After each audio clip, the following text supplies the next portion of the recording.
Fair result in the end, Chris? Yeah, I think so. I think if we have to look, did we play well enough to win the game? Probably not.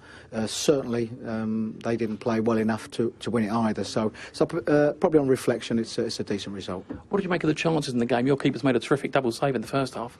Yes, he has, and he's been very good for us certainly in recent games where he hasn't had so much to do. He's had to pull out some very good saves, and it was. We also had, I thought, a couple of really good opportunities. Esquerdo and Pascal Gross on the cutback. But the longer the game went, it seemed like the type of game that was going to be a little bit of a stalemate, and it was going to either be a mistake or probably a set play that was going to put it in somebody's favour.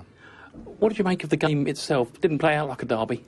No, I think it was almost a little bit of a nervous type game, and I don't think either side probably played to the levels that they're capable of, and a few fouls in the game. So it didn't really go with the type of flow that sometimes these games do. I think better in the second half. I think as the game opened up, if there was going to be a goal, I think it was going to be in that period, but probably not the start that you would expect a derby game to have.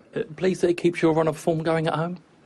Yes, well, what I'm pleased about is that certainly at this level, these type of games, if you don't play at the levels, you've also got to make sure you don't lose the game. And what they do have, Palace, they have a lot of ability in that final third of the pitch, and of course Benteke is always a handful, and Sahar, the pace that they've got at Townsend. So if you don't play well enough, you've got to make sure that you don't lose it. We've kept a clean sheet. We just didn't show enough really to get that goal that would turn it in our favour. There's a few flares and quite a bit of smoke flying around. Did it affect you or the players? I'm not so sure, but it's unusual. I've certainly not seen it here in my time here. So certainly something that we haven't had to face before. But what you have to do is you have to get on with what the job is, and the job for the players is to try and play well enough to win a game.